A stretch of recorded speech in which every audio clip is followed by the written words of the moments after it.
તો આજે મમ્મીના ઘરેથી કેસર કેરી અને ચેરી ટમેટા આવ્યા છે. આમ તો રોજ કેસર કેરી અને આવતી હોય છે, કારણ કે મારા પપ્પાના ઘરે હોય છે. આમ તો અહીંયા મમ્મીના ઘરેથી કેસર કેરી છે એની ખાખડી આવી ગઈ છે ને રોજ મમ્મી છે એ મને અહીંથી નીકળે ત્યારે ખાખડી આપતા જાય છે. એટલે બન્યું એવું કે કાલે જ્યારે મારા મમ્મી મને ખાખડી આપી ગયા ને, એટલે મને ક્રિશ કે મમ્મી તારે કે પહેલાં કેવું સારું હશે એમ, તારા પપ્પાના ઘરે હતી ત્યારે કે તને ફ્રેશ કે કેરી ખાવા મળતી હશે એમ. એટલે હું એને એમ કહેતી હતી કે હું પપ્પાના ઘરે હતી ત્યારે ફ્રેશ જ કેરી ખાતી હતી અને અત્યારે ફ્રેશ કેરી જ ખાઉં છું એમ. કારણ કે રોજ મમ્મી મને કાચી કેરી છે એ અંબાવતા જતા હોય છે અને દી જતા હોય છે. એટલે મારે તો ત્યારે તે હું ફ્રેશ કેરી જ ખાતી હતી. અને થતું હતું એવું કે અહીંયા વાત એવી હતી કે મેરેજ પછી કેવું હોય છે કે દીકરી છે ને એને એના પપ્પાના ઘરની વસ્તુ છે ને એનો કોઈ મોહ નથી હોતો એમ. કે અહીંયા મારા પપ્પાના ઘરે આંબો છે તો મને એની કેરીમાં મારો પણ ભાગ હોવો જોઈએ, અથવા તો ઘરે જે કાંઈ પણ હોય એમાં મારો ભાગ. જ્યારે દીકરી છે ને એ પરણીને સાસરે જાય છે ને ત્યારે ઓલા થાપા મારે છે દિવાલ ઉપર.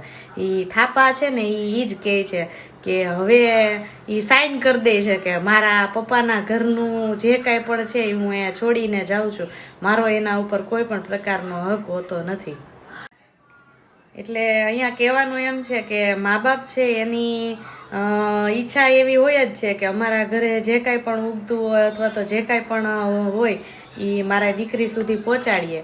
અને પણ દીકરી છે ને એને એવી ભાવ નથી હોતો કે મારા મા બાપના ઘરે જે કાંઈ પણ છે એ મને મળે જ.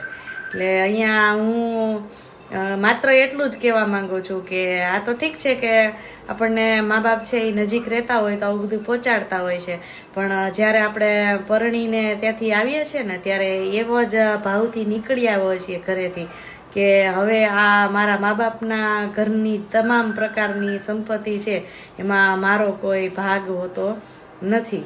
એટલે મને ઘણીવાર ક્રિશ કહેતો હોય કે તારા જમાનામાં તું પહેલાં કેવી લાઈફ જીવતી એમ, અને હવે કેવું છે. એટલે હું એને એમ જ કહેતી હોઉં છું કે હું પહેલાં પણ જેવી લાઈફ જીવતી હતી ને એવી જ અત્યારે લાઈફ. એ તો ઘણીવાર એમ પૂછતું મમ્મી પહેલાં અમરેલી કેવું હતું, એટલે હું એને કહેતી જ હોઉં છું કે પહેલાં અમરેલી આવું જ હતું અને હજી અમરેલી આવું જ છે, એમાં કાંઈ બહુ નવીન કાંઈ છે નહીં.